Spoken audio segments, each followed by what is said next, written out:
صلی اللہ علیہ وسلم.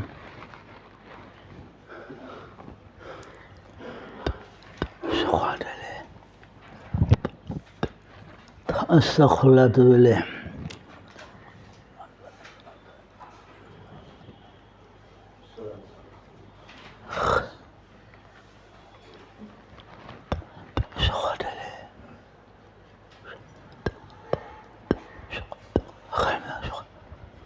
بسم اللہ الرحمن الرحیم. بسم اللہ والحمد للہ والصلاة والسلام علی طٰہٰ نبینا سیدنا خیر خلق اللہ وعلی آلہ واصحابہ واتباعہ ومن والاہ. اما بعد فاعوذ باللہ من الشیطان الرجیم. بسم اللہ الرحمن الرحیم. ود کثیر من اہل الکتاب لو یغدونکم من بعد ایمانکم کفارا حسدا من عند انفسهم من بعد ما تبین لهم الحق فاعفوا واصفحوا حتى یأتی اللہ بامرہ ان اللہ علی کل شیء قدیر. وقال تعالی وقالت طائفة من اہل الكتاب آمنوا بالذی انزل علی الذین آمنوا وجہ النہار واکفروا آخرہ لعلہم یرجعون.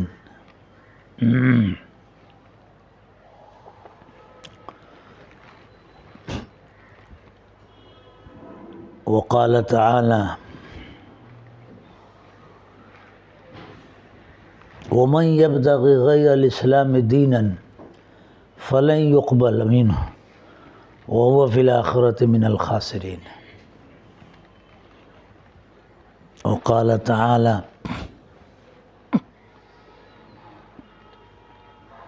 لتجدن أشد الناس عداوة للذين آمنوا اليهود والذين أشركوا.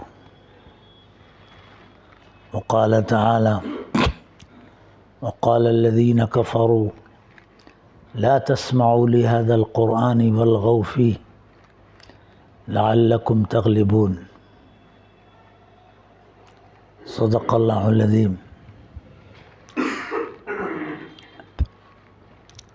وقال النبي سيدنا مولانا محمد صلی اللہ علیہ وسلم انا احمد وانا الحاشر وانا العاقب صلی اللہ علیہ وسلم ولا نبی بعدی او کما قال صلی اللہ علیہ وسلم. یا رب صلی وسلم دائما ابدا علی حبیبک نبینا طٰہٰ سید الرسل صلی اللہ علیہ وسلم. ہم اور آپ اس وقت اس صدی کے ایک اہم موضوع پر کچھ مذاکرے کے لیے بیٹھے ہیں، اور وہ موضوع ہماری ملت کی تاریخ میں ابتدائی صدی سے لے کر آج تک جتنا اتار چڑھاؤ آیا ہے دین کی حفاظت میں، بقا میں، دین کی اشاعت میں، اغیار کی طرف سے ان تمام نشیب و فراز کے مراحل سے بہت گہرا ربط اور تعلق رکھتا ہے. اس صدی میں اس موضوع کا جو نام رکھا گیا ہے، نام کے اختلاف کے ساتھ یہ موضوع کوئی نیا موضوع نہیں ہے۔ اس صدی کے اندر اس نام کو زیادہ رواج دیا گیا ہے، ورنہ اس کا سرا آغاز اسلام، ظہور اسلام کے زمانے سے ملتا ہے۔ ابھی آپ کے سامنے جن آیات کریمہ کی تلاوت کی گئی ہے، وہ آیات اور جو حدیث پاک پڑھی گئی ہے،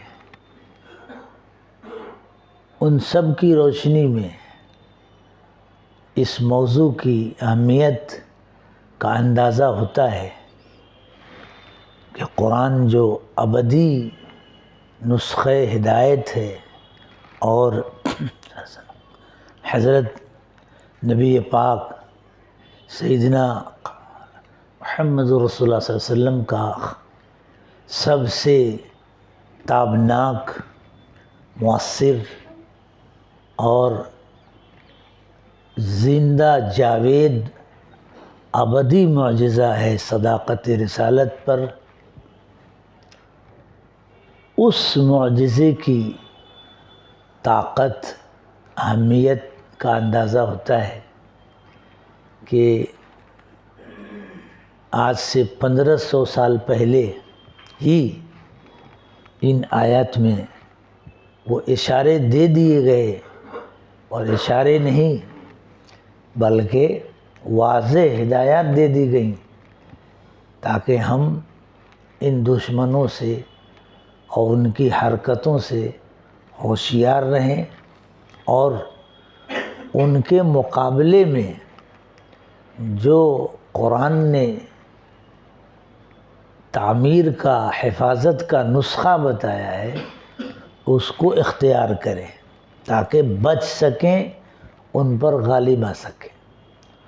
قرآن پاک کا ایک خاص انداز ہے کہ جب بھی اس میں کسی خطرناک عنوان کا یا کسی نقصان دہ بات کا یا کسی فتنے کا تذکرہ کیا جاتا ہے، اس سے آگاہ کیا جاتا ہے، تو صرف تذکرے اور آگاہ کر دینے پر ہی اکتفا نہیں ہوتا، بلکہ اسی مناسبت سے، اسی کے آگے پیچھے اس فتنے کا، اس شر کا، اس مضر چیز کا مقابلہ کیسے کیا جائے، اس سے حفاظت کیسے کی جائے، اس کے بچاؤ کا، اس سے بچاؤ کا راستہ کیا ہے، اللہ سبحانہ تعالیٰ وہیں پر بیان کرتے ہیں۔ کیوں کہ رحیم و کریم شخص کا شیوا ہے کہ جب وہ کوئی خطرہ بتاتا ہے تو اس کی رحمت کا تقاضا ہوتا ہے کہ اسی وقت اس خطرے سے حفاظت کا راستہ بھی بتاتا ہے، ایسے ہی نہیں چھوڑ دیتا ہے۔ اللہ سبحانہ تعالیٰ ارحم الراحمین ہے، ان سے بڑھ کر کوئی مہربان ہے ہی نہیں، ہوگا بھی نہیں۔ تو رب کریم جل شانہ وحدہ لا شریک، اللہ رب لک الحمد، جب اپنے بندوں پر شفقت اور محبت میں کسی خطرے اور شر کا تذکرہ کر کے آگاہ فرماتے ہیں تو اسی وقت اس سے حفاظت کا، اس کے اوپر غالب آنے کا طریقہ اور راستہ بھی بتا دیتے ہیں۔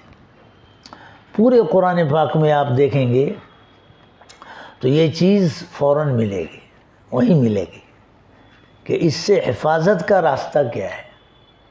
یہ جو آیات پڑھی گئی ہیں ان سب کے اندر اس کی صراحت موجود ہے، آگے اور پیچھے۔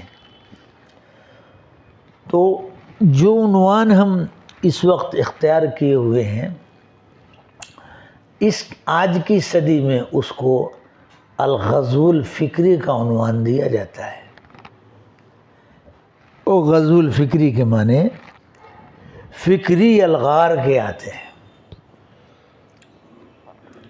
یہ اس وقت کی صدی میں یہ اس مصطلح جدید مانا جاتا ہے کہ یہ نئی اصطلاح ہے، حالانکہ جیسا کہ ہم نے عرض کیا کہ نام کے اعتبار سے یہ اس وقت کی ایک نئی شکل ہے، لیکن طریقہ کار کے اعتبار سے اور اس کے بنیادوں کے اعتبار سے یہ نئی چیز نہیں ہے، بلکہ یہ روز اول سے ہے، اور اسی لیے قرآن پاک نے فوراً ان تمام باتوں کی طرف اشارہ کیا ہے اور آگاہ کیا ہے۔ تو یہ فتنہ جو اس وقت بھی چل رہا ہے الغزو الفکری کا، اس فتنے کے پیچھے جو یدن کاذبہ یا یدن مکارہ اور اذہان مضللہ جو کام کر رہے ہیں اور ایادی مخفیہ ہیں، وہ اصل اس کی کمان صہیونی طاقتوں کے ہاتھ میں ہے، اور صہیونی طاقت یہودی کمپنی ہے جو فکر و نظریے کے اعتبار سے اسلام کے خلاف A to Z ظاہر ہے۔ کہیں بھی اسلام کے باب میں اس کے لیے کوئی شہد والا نمونہ نہیں ہے، اگر شہد کا نمونہ ہے تو اس میں بھی زہر ملا ہوا ہے۔ اس لیے حرکت خبیثۃ حدامۃ کہا جاتا ہے کہ ایک ایسی تحریک ہے جو بہت گھناؤنی ہے اور نہایت مخرب ہے، تخریب اس کے انگ انگ میں داخل ہے۔ تو یہ اس صدی میں اس نام سے اس کا آغاز ہوا، ورنہ اس کا سرا قرن اول سے ملتا ہے، اور جو آیت ہم نے آپ کے سامنے پڑھی ہے، جن آیات کی تلاوت کی ہے، ان میں سے ایک آیت بہت اہمیت کی حامل ہے، اور اس نے اللہ اکبر وحی الہی کا معجزہ ہے اور نبوت محمدیہ کی صداقت کی منہ بولتی تصویر ہے کہ اس میں قیامت تک کے لیے دعوت دین اور اشاعت دین کی راہ میں جو سنگین اڑچنیں آ سکتی ہیں، ان سب کا تذکرہ کر کے کام اور کام کرنے والوں کو آگاہ کر دیا گیا ہے تاکہ اس سے ہوشیار رہیں اور کام کریں۔ پہلی آیت جو ہم نے پڑھی ہے سورہ بقرہ کی آیت ہے، پہلے پارے کے اندر ہے اور ثلث کے قریب ہے، اور یہ پورا تذکرہ سورہ بقرہ کا جو مرکزی عنوان ہے یہودی تخریبی کارروائیوں کے تذکرے پر مشتمل ہے۔ سورہ بقرہ کے اندر تقریباً خلاصے کے طور پر اگر مضامین کا پوائنٹلی تجزیہ کیا جائے گا تو تقریباً 40 سے اوپر ایسے اصول ملیں گے جس میں یہودی مزاج اور افکار کی تشخیص کی گئی ہے، اور امت کو اس سے آگاہ کیا گیا ہے کہ تم اس یہودی مزاج سے ہوشیار رہو۔ اس لیے سب سے بڑی سورت سورہ بقرہ ہے، اور اس میں بقرہ گائے کا تذکرہ ہے جو فتنہ یہودیوں کی طرف سے چلا تھا۔ اب آپ سوچ سکتے ہیں یہ موضوع تو ایسا ہے کہ ظاہر ہے کہ آپ اس میں جو ابھی آپ وقت طے کر کے بیٹھے ہیں وہ تو چٹنی ہے، اس میں تو صاحب تھوڑا سا جھانکا جھونکی ہو سکتی ہے بس، ورنہ یہ تو ظاہر سی بات ہے کہ اس پر سفینہ چاہیے اس بحر بے قراں کے لیے۔ مگر علم یصبھا وابل فطل، اگر بارش موسلا دھار نہ ہو تو کبھی کبھی چند قطرے بھی زمین کی زرخیزی کے لیے کافی ہو جاتے ہیں، تو اس طرح کی یہ بات ہوگی۔ تو اب آپ اس میں دیکھیں کہ سورہ بقرہ میں یہ آیت ہے وَدَّ كَثِيرٌ مِّنْ أَهْلِ الْكِتَابِ، کہ اہل کتاب میں سے اکثر لوگ یہ چاہتے ہیں کہ کاش وہ تم کو تمہارے ایمان قبول کرنے کے بعد کفر کی طرف لے آئیں، کفر کی طرف کھینچ کر تم کو لے آئیں۔ لَوْ يَرُدُّونَكُمْ مِنْ بَعْدِ إِيمَانِكُمْ كُفَّارًا، کیوں لے آئیں؟ وجہ کیا ہے؟ علت کیا ہے؟ وہ کیوں ایسا چاہ رہے ہیں کہ تم کو تمہارے ایمان سے پھیر کر اور کفر کی طرف لے آئیں؟ یہ کیوں ایسا چاہ رہے ہیں؟ تو قرآن نے جو دکھتی رگ کو پکڑا ہے اور اس میں یہودی مزاج ہے، اور یہ ایسے مرض کی تشخیص ہے کہ اس مرض کا علاج نہیں ہو سکتا ہے جب تک سے مریض خود طے نہ کرے۔ فرمایا حسدم من عند انفسہم، یہ ان کی بنیاد ہے کہ وہ تمہارے خلاف حسد کی وجہ سے، جو حسد کی وجہ سے ان کے دل میں جلن ہے، اسلام سے بغض ہے، قرآن سے بغض ہے، نبی اسلام سیدنا صلی اللہ علیہ وسلم سے بغض ہے، نفرت ہے۔ وہ چاہتے تھے، نبی آخر الزمان صلی اللہ علیہ وسلم کے منتظر تھے، اور نبی منتظر کے منتظر تھے، آس لگائے بیٹھے تھے کہ آپ صلی اللہ علیہ وسلم کی بعثت، اس لیے مدینہ میں ان کا قیام ہی اسی لیے تھا، اور وہ کہتے ہی تھے مدینہ کے باسیوں سے کہ آخری نبی صلی اللہ علیہ وسلم آئیں گے اور ہم ان کے ساتھ ان کے اوپر ایمان قبول کر کے اور تم پر غالب آ جائیں گے، جنگ کریں گے۔ یہ پورا یہودی جو نقشہ قرآن نے ایسے اسکرین پر دکھایا ہے کہ یہ تاکہ امت دھوکہ نہ کھائے۔ تو یہودی دشمنی کی بنیاد حسد ہے۔ تو آپ سیدنا، چونکہ وہ چاہتے تھے کہ وہ سمجھتے تھے کہ آپ صلی اللہ علیہ وسلم کی بعثت، جو نبی آخر الزمان بعثت ہوگی وہ بنی اسرائیل میں ہوگی، ان کے قبیلے میں ہوگی، لیکن اللہ کی شان، اللہ کی قدرت، اللہ سبحانہ وتعالیٰ اس دین کو بنی اسماعیل کے صدقے میں، بنی اسماعیل کے آپ صلی اللہ علیہ وسلم کو بنی اسماعیل میں بھیجنے والے تھے، اور آخری صدق جو قیامت تک کے لیجئے نبوت کا تاج بندھنے والا تھا سر پر، آپ صلی اللہ علیہ وسلم کے اس میں، اور بنی اسرائیل سے نکل کر اب نبوت کا سلسلہ بنی اسماعیل میں منتقل ہونا تھا، اور یہ اللہ کا فیصلہ ہے، اس میں ہزاروں حکمتیں ہیں، اور اصل یہی ہے کیونکہ حضرت اسماعیل علیہ نبینا علیہ السلام کی قربانیاں، ان کے اخلاص، ان کی جفاکشی اور بیت اللہ شریف کی تعمیر میں ان کا بڑا حصہ، اور حضرت ابراہیم علیہ نبینا علیہ السلام کے منصوبے کی تکمیل، جن عزائم اور حوصلے سے بیت اللہ شریف کے اندر حضرت نے کی، حضرت اسماعیل علیہ نبینا حضرت ابراہیم علیہ السلام کے منصوبے کی تکمیل دو ذریعوں سے ہوئی۔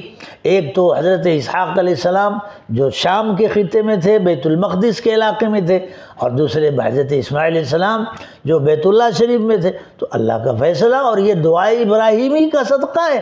آپ نے فرمایا کہ میں انا دعوت ابراہیم، میں ابراہیم علیہ السلام کی دعا ہوں۔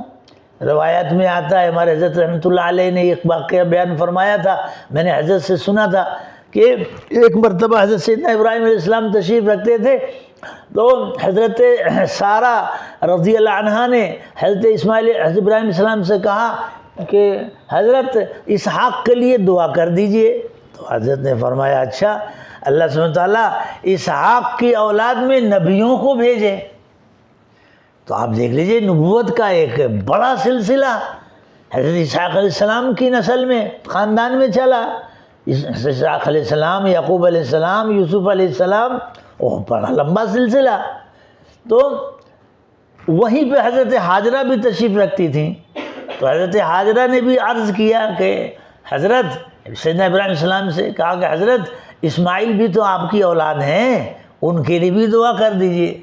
تو فوراً حضرت ابراہیم علیہ السلام نے فرمایا کہ اللہ پاک سبحانہ وتعالیٰ بنی اسماعیل کی اولاد میں خاتم الانبیاء کو بھیج دے. وہاں دعا کی انبیاء کو بھیجے اور یہاں دعا کی خاتم الانبیاء کو بھیجے. تو یہ تو طے شدہ ہے. دونوں کی دعائیں دونوں کے حق میں سیدنا ابراہیم علیہ السلام کی دعا قبول ہوئی. لیکن یہ حسد تھا یہودیوں کو. یہ ایسی بیماری ہے پوری یہودی تاریخ کہ جب آپ کی بعثت بنی اسماعیل میں ہو گئی تو بس حسد کر بیٹھے. تو اب وہ حسد کی آگ بجھتی نہیں ہے جب تک سے وہ حاسد کو خود جلا نہ دے. تو یہ قرآن نے اس مرض کو کوڈ کر کے امت کو, انسانیت کو آگاہ کیا ہے, اور خاص طور سے امت مسلمہ کو آگاہ کیا ہے کہ ان کی دشمنی سے تم آگاہ رہو. ان کی دشمنی حسد کی وجہ سے ہے, اور حسد وہ بھی دینی بنیاد پر ہے, اور یہ بھی ان کا مرض حب جاہ کی وجہ سے ہے, کیونکہ یہ اپنے کو دھرم کا چودھری سمجھتے تھے کہ ہمارے خاندان میں دھرم مذہب چل رہا ہے, نبوت چل رہی, تو اب ہماری جاگیر بن گئی. نہ, اللہ سبحانہ تعالیٰ نے اس کو توڑا اور قیامت تک کے لیے سید الانبیاء صلی اللہ علیہ وسلم کو بھیجا. تو اب بنیاد ان کی دشمنی ہے, دشمنی کی بنیاد حسد ہے. اور ٹارگٹ کیا ہے دشمنی کے پیچھے کہ ایمان سے نکال کر کفر کی طرف لائیں. یہ غزو الفکری کی بنیاد ہے. یہ بنیاد ہے غزو الفکری کی کہ یہ جو کچھ بھی کریں گے اسلام سے حسد کی بنا پہ کریں گے, اور اس کا ٹارگٹ یہ ہوگا کہ یہ کسی طرح ایمان سے نکل کے کفر پر آ جائے. تو یہ اصل بنیاد ہے. یہ کسی بھی حرکت میں ان سے الگ نہیں ہوگی, کسی بھی شکل میں ان سے الگ نہیں ہوگی. چاہے وہ استشراق کی شکل میں آئے, علم کی خدمت کے عنوان پر آئیں, تب بھی اندر میں حسد کار فرما ہوگا, اور ٹارگٹ یردونکم من بعد ایمانکم کفارا ہوگا. اور چاہے وہ استعمار کی شکل میں آئے تو بھی یہ ہوگا کہ سیاسی غلبہ لے لیں. تو یہ پوری جو اس آیت کی روشنی میں دشمنی کا پلان بنانے والی جو ٹیم ہے وہ صہیونیت ہے اس صدی میں. ورنہ یہ اس زمانے میں چلی تھی جس کی کمانڈنگ یہود کر رہے تھے, یہود مدینہ کر رہے تھے, اور انہی سے مل کر ابو جہل کی ٹیم کر رہی تھی. تو دوسری آیت جو میں نے تلاوت کی اس میں اللہ نے آگاہ کیا کہ لَتَجِدَنَّ أَشَدَّ النَّاسِ عَدَاوَةً لِلَّذِينَ آمَنُوا الْيَهُودَ وَالَّذِينَ أَشْرَكُوا, کہ تم ایمان والوں کے حق میں سب سے سخت ترین دشمن پاؤ گے کس کو؟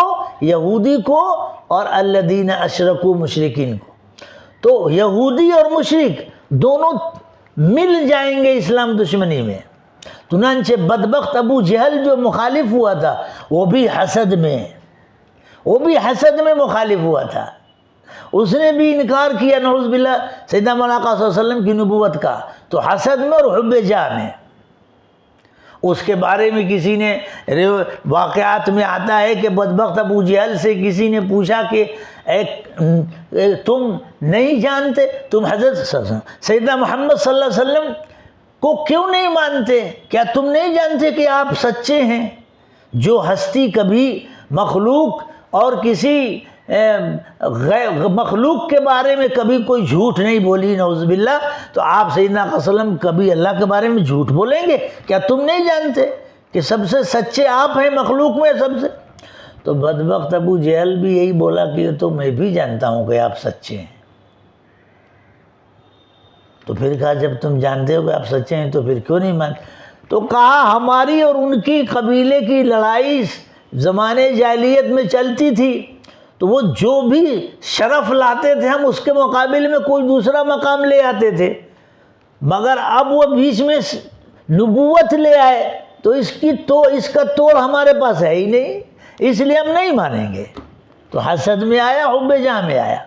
تو دونوں یہودی مزاج کا تانا بانا اور مشرک مزاج کا تانا بانا ایک ہے، یہاں بھی حسد ہے۔ تو اب یہ دونوں مل گئے، تو اب ان دونوں کا مقصد ہے کیا کہ یہ تم کو لوٹا کر لائیں گے، کفر کی طرف لانا چاہتے ہیں۔ 5ویں پارے میں بھی سورہ آل عمران، 4تھے پارے میں سورہ آل عمران میں بھی ہے، یا ایھا الذین آمنوا ان تطیعوا فریقا من الذین اوتوا الکتاب یردونکم، آیا یہاں بھی وہی ہے کہ اگر تم نے ان کی بات مانی تو یاد رکھو یہ تم کو ایمان سے نکال کر کفر کی طرف لائیں گے۔ اور پھر کہا کیف تکفرون باللہ وانتم تتلی علیکم کتاب اللہ وفیکم رسولہ، تم کیسے کر سکتے جب کہ تمہارے اندر کتاب شریف ہے اور آپ سیدنا قسم کی ذات علی ہے۔ تو اس میں یہ بات ذہن میں رکھنا چاہیے کہ یہ مخالفت تو قرن اول میں ہی تھی، لیکن اب اس وقت جب چلی، جب صلیبی جنگوں میں ان کی شکست ہوئی، حضرت صلاح الدین ایوبی علیہ الرحمہ کے ساتھ جب یہودیوں اور عیسائیوں کی شکست ہوئی اور آخری درجے پسپا ہو گئے، ہمت ان کی ٹوٹ گئی، تو اب اور یہی کیفیت تھی، اور یہ ہمت ٹوٹنے کی بھی کیفیت بدر سے پیدا ہوئی کہ جنگ بدر نے قیامت تک کے لیے کفر کا حوصلہ توڑ دیا ہے، اس لیے اس کو فرقان کہا گیا ہے۔ اب اسلام کے مخالفت میں کبھی بھی باطل سینہ تان کے نہیں آ سکتا ہے، مکاری سے ہی آئے گا قیامت تک۔ یہ ولولہ لے کر آئے کہ ختم کر دینا، ارادہ لے کر آ سکتا ہے لیکن ولولہ لا کے نہیں آ سکتا، توڑ دیا ہے۔ اسی لیے اب جتنی دشمنی ہوگی سب خفیہ ہوگی اور حسد کی بنا پر ہوگی۔ حسد کی دشمنی دوستی کے انداز میں ہوتی ہے، یاد رکھیے، حسد کی دشمنی ہمیشہ دوستی کے انداز میں ہوتی ہے، کھلی ہوئی نہیں ہوتی ہے، ہاتھ سے چھپ کے آتا ہے، دوست بن کے آتا ہے۔ تو اس وقت پوری دنیا میں جو اسلام کے خلاف کوشش ہو رہی، اس میں دشمن دوست بن کے آ رہا ہے، دوستی کے نام پہ۔ اب ہمیں اس وقت چوکنا رہنا ہے۔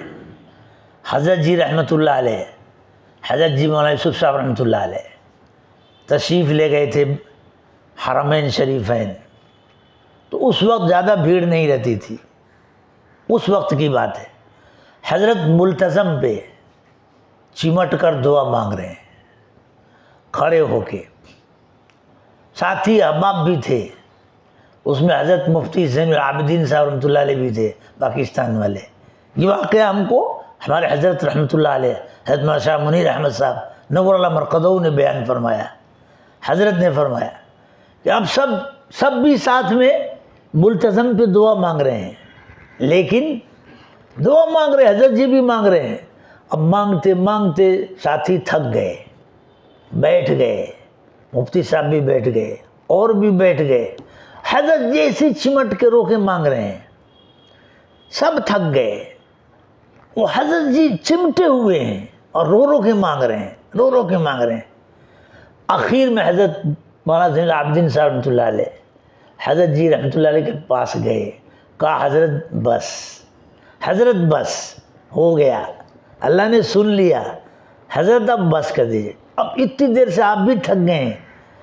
تو اس وقت جب حضرت نے دعا پوری کی تو اس وقت ایک جملہ کہا تھا کہ مفتی جی امت بھولی بھالی ہے، دشمن بڑا مکار ہے، امت بھولی بھالی ہے اور دشمن بڑا مکار ہے۔ اس وقت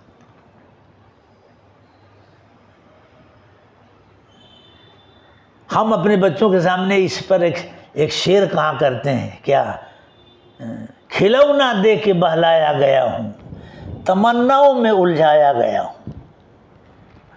امت کو کھلونا دے کے بہلا دیا یہودیوں نے، کسی کو حکومت کا کھلونا دیا، کسی کو نوکری کا کھلونا دیا، کسی کو اسکالرشپ کا کھلونا دیا، کسی کو ڈالر کا کھلونا دیا۔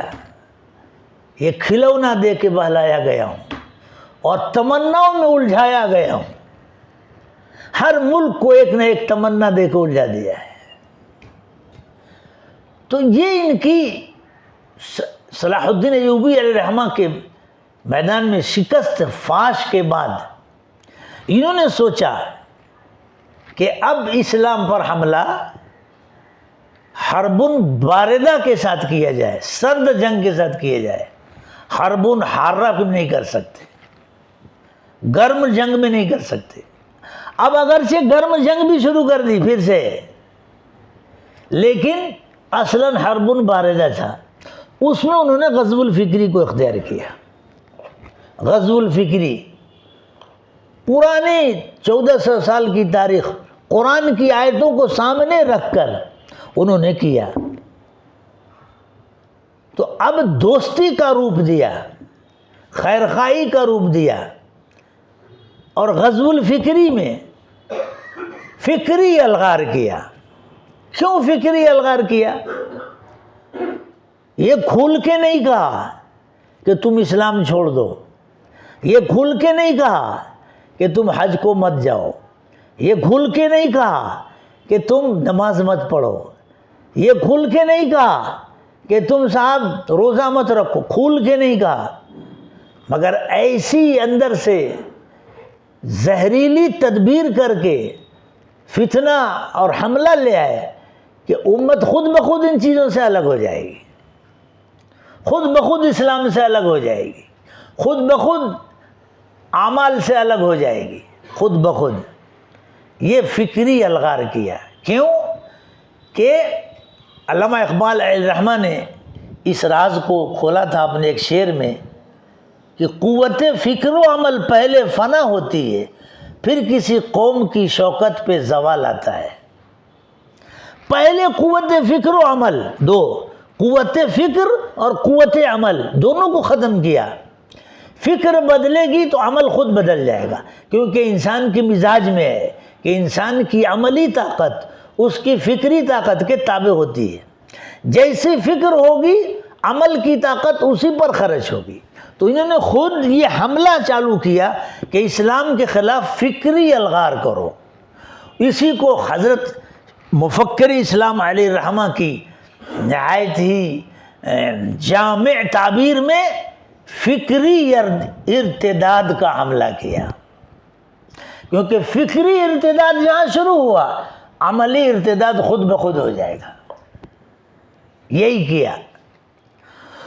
تو اور اس کے پیچھے وہی ذہن میں رہے کہ حسد ہے، دشمنی ہے، اور مقصد ایمان سے ہٹا کر کفر کی طرف لانا ہے۔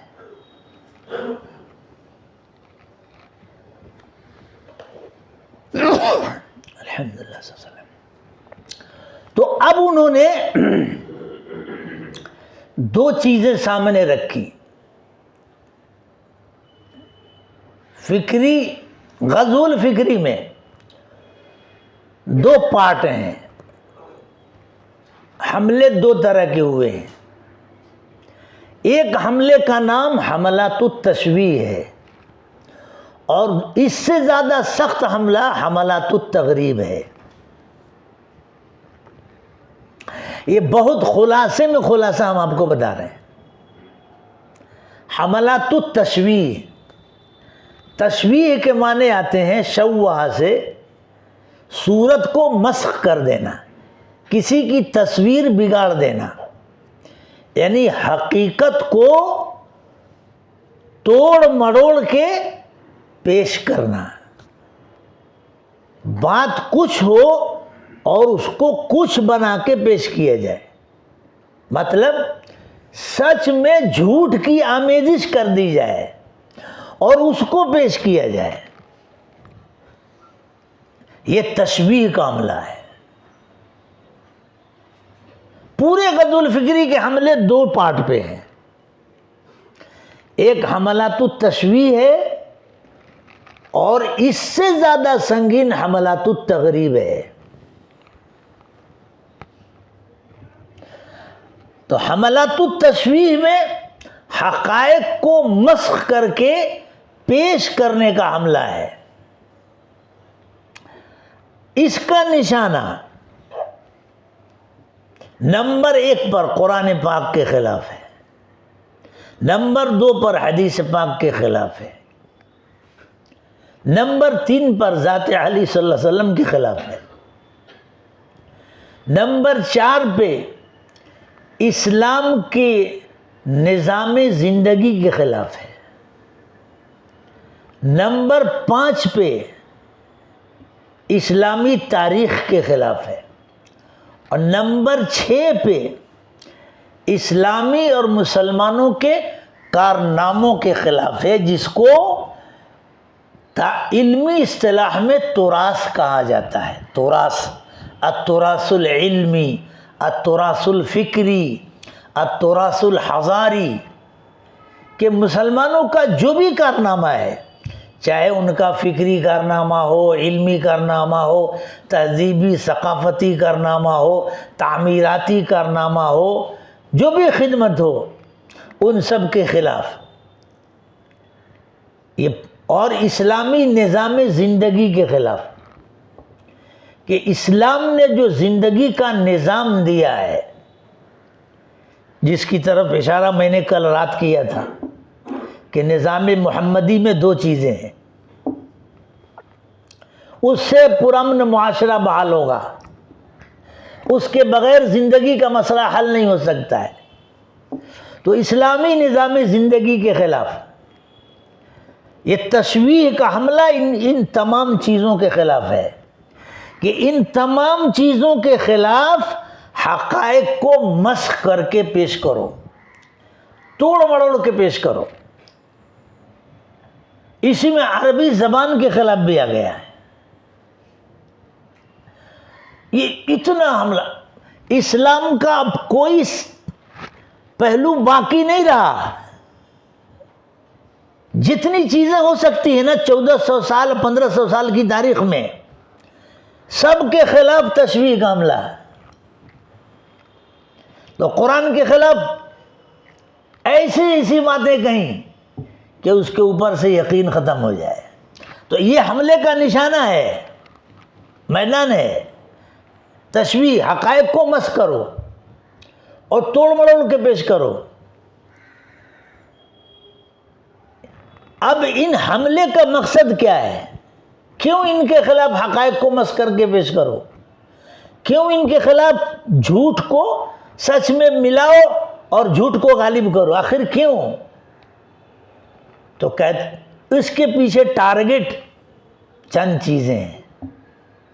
ایک تو یہ، پہلے نمبر پر لِإِزَالَةِ الثِّقَةِ بِالدِّينِ عن قلوب المسلمین، پہلا ٹارگٹ ان تمام چیزوں کے خلاف جو تشویح کا حملہ ہوا ہے، حقائق کو توڑ مڑوڑ کے پیش کرنے کا حملہ جو ہوا ہے، ان تمام چیزوں کے خلاف، وہ اس لیے کہ مسلمانوں کے دل سے دین کے اوپر سے اعتماد ختم ہو جائے۔ اللہ اکبر۔ دین کے اوپر لِإِزَالَةِ الثِّقَةِ بِالدِّينِ عن قلوب المسلمین، کہ مسلمانوں کے دل سے دین کے اوپر سے اعتماد ختم ہو جائے۔ مسلمان یہ خیال کرنے لگے کہ میرے مسئلے کا حل، چاہے وہ علمی مسئلہ ہو، فکری مسئلہ ہو، معاشرتی مسئلہ ہو، خاندانی مسئلہ ہو، تجارتی مسئلہ ہو، کوئی بھی ہو، اس مسئلے کا حل دین میں نہیں ہے، یہ اعتماد ختم ہو جائے۔ اللہ اکبر۔ یہ ایسا زہر ہے نا کہ اگر اس میں نیند اڑ جائے تو بھی کوئی تعجب نہیں۔ عموماً میں اپنے بچوں کو سال کے شروع میں جب یہ مضمون شروع ہوتا ہے تو میں کچھ دن تک سبق نہیں پڑھاتا ہوں، ان سے کہتا ہوں کہ اس کا پہلے ٹیکس دینا پڑے گا تم کو، وہ ٹیکس دینے کے لیے ارادہ کرو۔ اور ٹیکس کیا ہے کہ وفائے محمدی کا وعدہ کرو. یہاں یہ مضمون غیرت کا مضمون ہے. یہ عام لوگوں کو نہیں پڑھایا جاتا ہے. جو باحمیت اور باحوصلہ ہوتے ہیں ان کو پڑھایا جاتا ہے. عوام کے سامنے نہیں پڑھایا جائے گا کیونکہ وہ گھبرا کے خلاص ہو جائیں گے. لیکن جوان کو، حوصلے والے کو، شاب تقی نقی کو پڑھایا جائے گا تاکہ وہ خیال کرے کہ اچھا ہمارے اسلام کے قلعے کے خلاف اتنے سخت حملے اور سوراخ کیے جا رہے ہیں، تاکہ حمیت اور غیرت آئے اور وہ اس پر تیار ہو جائے کہ اسلامی وقار کو بحال کرے گا. تو میں پہلے بچوں سے وفائے محمدی کا عہد لیتا ہوں. یہی عہد ہم اور آپ اپنے سے خود کر لیں. یہ ان کا پہلا نشانہ لِإِزَالَةِ السَّقَطِ بِالدِّينِ عَنْ قُلُوبِ الْمُسْلِمِينَ، کہ مسلمانوں کے دل سے دین پر سے اعتماد ہٹا دو، قرآن سے اعتماد ہٹا دو، حدیث سے اعتماد ہٹا دو، نعوذ باللہ سیدنا مولا صلی اللہ علیہ وسلم کی ذات اقدس سے اعتماد ہٹا دو، تاریخ اسلام سے اعتماد ہٹا دو کہ مسلمانوں نے کچھ نہیں کیا خلاص. اسلامی نظام زندگی سے اعتماد ہٹا دو. یہ پورے حملے کا یہ پہلا ڈھانچہ ہے تاکہ اعتماد ہٹاؤ. اور اعتماد کیسے ہٹے گا؟ تو اس کے لیے ٹارگٹ دوسرا بنایا. وہ کیا؟ اثارت الشکوک حول المعارف الاسلامیہ، کہ اسلامی جو بنیادیں ہیں، یہ جو 5-6 چیزیں بتائیں، ان سب کے خلاف شبہہ پیدا کرو. شبہہ پیدا کرو. یہ تم ڈائریکٹ مت کہو کہ یہ ایسا ہے، مخالفت میں مت بولو، شبہہ خالی پیدا کرو. قرآن کے خلاف شبہہ لا دو، نعوذ باللہ. ذات پاک وحدہ لا شریک توحید کے خلاف شبہہ پیدا کرو، سنت کے خلاف شبہہ پیدا کرو، آپ سب کے حدیث کے خلاف شبہہ پیدا کرو، ذات پاک صلی اللہ علیہ وسلم کے خلاف شبہہ پیدا کرو، فقہ اسلامی کے خلاف شبہہ پیدا کرو. تو کہتے ہیں شبہہ پیدا کرو. شبہہ سے یقین متزلزل ہو جائے گا. جس چیز میں بھی شبہہ ہو جاتا ہے یقین ختم ہو جاتا ہے. ایک بچہ تھا پڑھنے آیا ترکیسر میں، بہت پرانی بات ہے، ایک صاحب نے بتایا، ہم لوگ اس وقت نہیں تھے، پرانی بات ہے، شاید افریقہ سے آیا تھا. تو اس نے خود بتایا کہ دیکھو جب مجھ کو بخار آتا تھا نا، سخت بخار آئے تو میں آخری درجے ٹھنڈے پانی سے غسل کر لیتا تھا، کیونکہ حدیث پاک میں ہے کہ جب بخار بہت زیادہ ہے تو ٹھنڈے پانی سے غسل کر لو. تو کہتا تھا کہ میں مدرسے میں آنے سے پہلے اس کو یقین سے کرتا تھا اور جیسے غسل کیا سب بخار ختم ہو جاتا تھا. لیکن کہا کہ جب میں پڑھنے بیٹھا اور اس کی توجیحات پڑھی کہ علماء کہتے ہیں کہ اس کا یہ مطلب ہے، اس کا یہ مطلب ہے، اس کا یہ مطلب ہے، یہ حالانکہ توجیحات تو یقین کے بچانے کے لیے ہے، لیکن اس کا الٹا ہو گیا. وہ کہتے میرا یقین کمزور ہو گیا، اب میں نہیں کرتا ہوں تو اب نہیں اترتا ہے بخار. تو یہ اس کی کمزوری ہے، ارشاد پاک برحق ہے. تو یقین ایسی چیز ہے، حالانکہ اس کو شبہ نہیں تھا، لیکن جب توجیحات اس نے پڑھا نا، کہا کہ اس کا یہ مطلب، اس کا یہ مطلب، اور پہلے سے اس کو یہی مطلب تھا کیا کہ پڑھیں غسل کریں گے اور جائے گا بخار، یقین تھا. تو جیسا یقین ویسا معاملہ اوپر سے ہوتا ہے. تو ان لوگوں نے، یہودیوں نے کوشش کی کہ جو یہ بنیادیں ہیں ان کے خلاف شبہہ پیدا کرو، اور جب شبہہ پیدا ہو جائے گا تو ان کا یقین دین کے اوپر سے خود بخود ہٹ جائے گا. اس کے ساتھ اس شبہے کے پیچھے ایک اور چیز ہے کہ اضعاف العقیدہ و ادخال الوہن، کہ ان کا عقیدہ کمزور کرو اور ان کے دل میں وہن پیدا کرو. دینی وہن، وہن کے معنی کمزوری کے، تو دینی کمزوری پیدا کرو، بزدلی پیدا کرو، بزدلی پیدا کر دو تو حالات کا مقابلہ کچھ نہیں کر سکیں گے، حوصلہ پست کر دو، یہ پورا ٹارگٹ ہے۔ یہ غزو الفکری کا میں نے لب لباب آپ کے سامنے ذکر کیا ہے، یہ چاہے کسی بھی شکل میں کریں گے، یہ ان کا ٹارگٹ ہے۔ اب جب یہ چیز ختم ہو جائے گی، وہاں آ جائے گا اور یقین ختم ہو جائے گا، یقین متزلزل ہو جائے گا، تو اب ظاہر سی بات ہے خود اس کے ساتھ ایک اور کوشش کی انہوں نے یقین کو ختم کرنے کے لیے کہ طمس المعالم الاسلامیہ، جتنی اسلامی یادگاریں ہیں ان سب کو مٹا دو۔ جب اسلام کا کہیں اسلامی یادگار کا کہیں تذکرہ ہی نہیں ہوگا تو یہ کہنا آسان ہو جائے گا کہ اتنے سال مسلمان رہے اور انہوں نے کوئی کارنامہ انجام نہیں دیا، تو تاریخ کے خلاف بولنا آسان ہو جائے گا۔ چنانچہ آپ چلے جاؤ اندلس میں تو وہاں نام تک بدل دیے گئے ہیں۔ حضرت علامہ تقی عثمانی دامت برکاتہم کا جو وہ رسالہ ہے اندلس میں، ارے پڑھا کہ نہیں پڑھا؟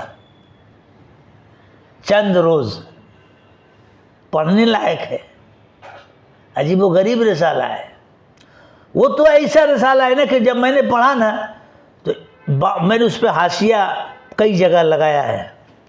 اس میں ایک جگہ میں نے لکھا ہے یا اللہ، اور حضرت نے بھی لکھا ہے کہ یا اللہ ایسی بے بسی کا دن آئندہ مت دکھانا، اور آنسو چھلک جاتا ہے، بغیر روئے رہا نہیں جاتا ہے، ایسا درد سے لکھا ہے۔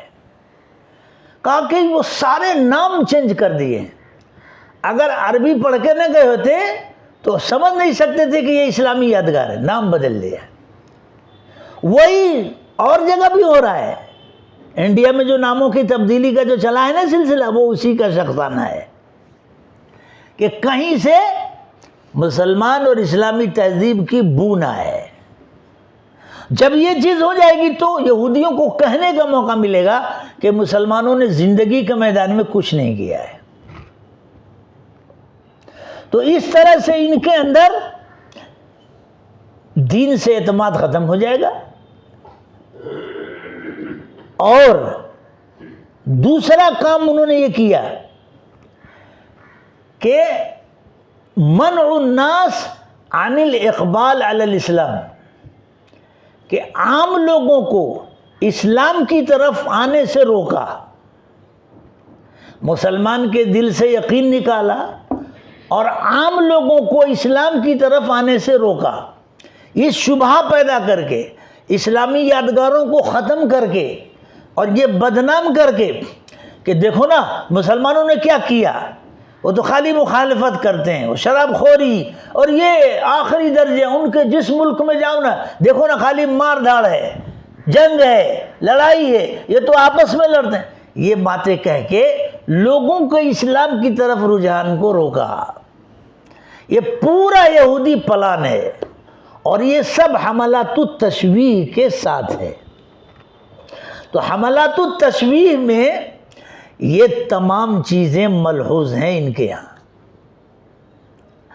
اب جب اس کے نتیجے میں لوگ اسلام کی طرف آنے سے رکیں گے اور مسلمانوں کے دل سے یقین ختم ہو جائے گا، تو انسانی مزاج ہے کہ وہ اپنے درد کا درما ڈھونڈتا ہے۔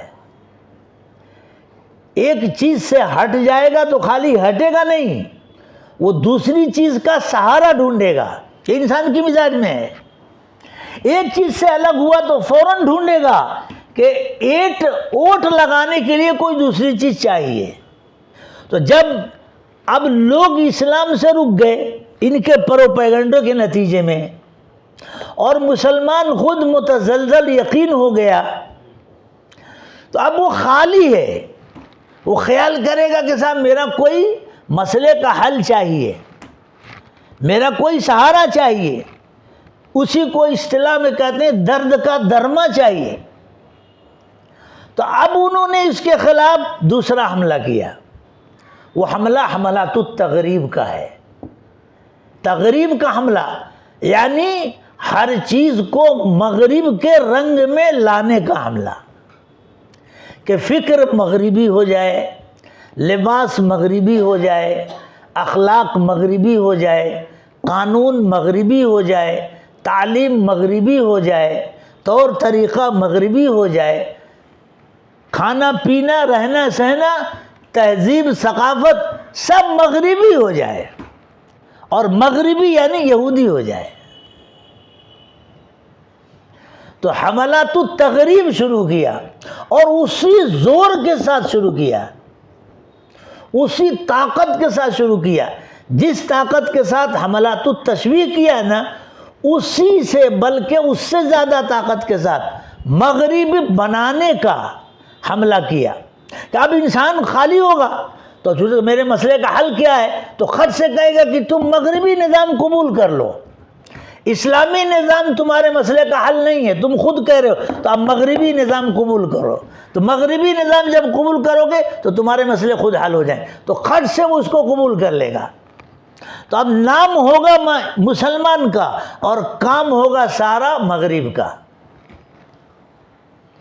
اور اس میں انہوں نے زندگی کے دو روٹ لیے ہیں جو پوری زندگی پر گرفت رکھتے ہیں، ایک تعلیم، دوسرا تہذیب و ثقافت، کہ تعلیم کو مغرب کے ڈھانچے میں لے آئے، کہ پورا نظام، کیونکہ ذہن سازی تعلیم سے ہوتی ہے، فکر بنتی ہے تعلیم سے، تعلیم کے بغیر کوئی آدمی بن نہیں سکتا ہے، تو انہوں نے اپنا سلیبس تیار کیا جس میں اسلام دشمنی ہے، یہودیوں کی بالادستی ہے، یہودیوں کی چودھراہٹ ہے، اور جو سانچہ انہوں نے فکری لحاظ سے بنایا وہ تعلیم کے ذریعے عام کیا، تو تعلیم کو مغرب کے رنگ میں لے آئے کہ وہاں سے کہیں سے بھی اسلام کی بو نہ آئے، تو آپ دیکھتے ہیں مرد و زن کا اختلاط شروع کرایا، مخلوط تعلیم شروع کرایا، کتابیں خود وہ منتخب کرتے ہیں کہ یہ پڑھائیں گے، خود لباس کا حال یہ ہے کہ عریاں لباس پہنایا، یونیفارم جو دیا ان کو، اسی کا یہ جز ہے کہ جب کوئی اسکول کالج میں پردے کے آئے وہ بات کرتی ہے، کوئی بچی پابندی کرتی ہے تو فوراً اس کے خلاف آواز اٹھتی ہے، کیوں کہ ان میں ان کا حملات التغریب جو ہے متاثر ہو جائے گا۔ یہ الگ بات ہے کہ انڈیا میں ابھی پورا نہیں کر پا رہے ہیں، یہ آواز اٹھ رہی، لیکن باہر کے ملکوں میں پورا کر چکے ہیں وہ۔ تو تعلیم میں مغربی رنگ لے آئے، اور اس کے ساتھ دوسرا جو ہزارہ کا لفظ ہے، کلچر، اس کو مغرب میں رکھا، اس کی مغربی پرچار کیا، تو کہا شادی اس طریقے پہ کرو جو مغرب نے کیا، چنانچہ سب کر رہے ہیں، رہن سہن گھر کے اندر، لین دین، تجارت، معاش، اخلاق، کردار، سب اس میں لے آئے، اور باقاعدہ پرچار کیا، تو ان کے پرچار میں ادارے بنائے، کمیٹیاں بنائی، یہ باطل تحریکیں لے آئے، اس میں استشراق ہے، صہیونیت ہے، اور یہ جو رضا خانیت ہے یہ بھی اسی کا ہے، عقیدے کے خلاف ہے، عقائد کو ختم کرنے کے لیے مسلمانوں میں سے رضا خانیت کو ڈھونڈا، اسی میں بدبخت اور ملعون فتنہ، خبیث فتنہ ملعونہ، وہ کون سا ہے؟ قادیانیت ہے، یہ انہی کا کھڑا ہوا ہے تاکہ نبوت محمدیہ کے خلاف سلسلہ شروع، یہ بدبخت فتنہ ہے، قادیانیت چلا، رضا خانیت باقاعدہ لکھا ہے کتاب میں کہ رضا خان کو خریدا تھا سنت کے خلاف حملہ کرنے کے لیے، تو یہ پوری ٹیم ہے، یہ سب تغریب پر، یہ سب تغریب کے وہ ہیں، ہتھیار ہیں، اس میں سے مسلمانوں کو خریدا ہے.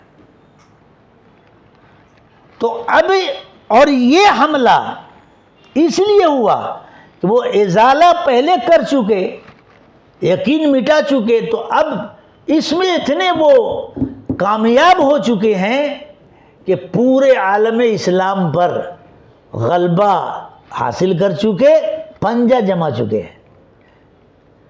اسی وجہ سے خود عربوں کو سخت نشانہ بنایا ہے. اس وقت سب سے بڑا ٹارگٹ جو انہوں نے کیا ہے قوم عرب کو کیا ہے، خیال رکھیے، خاص طور سے مصر کو کیا ہے، کیونکہ مصر کی تاریخ بڑی عجیب تاریخ ہے. پاسبان دین کی تاریخ میں مصر سے بڑے بڑے محافظ دین پیدا ہوئے. سب سے بڑی بات صلاح الدین ایوبی وہیں سے آئے ہیں. تو ان لوگوں نے اس کو نشانہ بنایا کہ وہاں سے غیرت کو ختم کر دیا، مغربیت وہاں لاد دیا ہے، فیشن. اسی طرح عربوں میں عرب ممالک ہیں، ایسا کر لیا کہ غیرت ختم ہو گئی.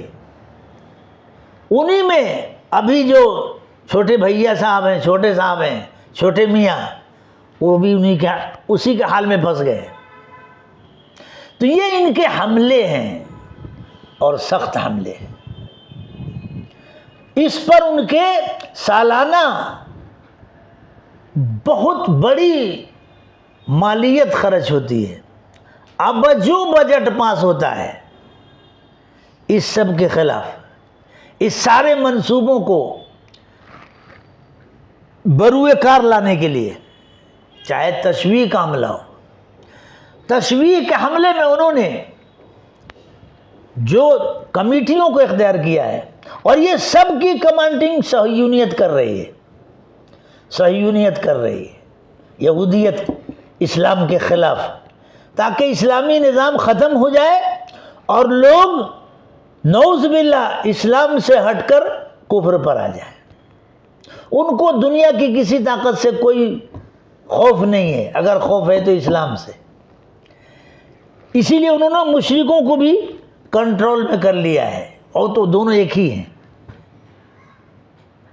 اب سوال یہ ہوتا ہے، یہ غزو الفکری کا ہم نے پورا خلاصہ بتایا، لیکن جیسا کہ میں نے آپ سے عرض کیا،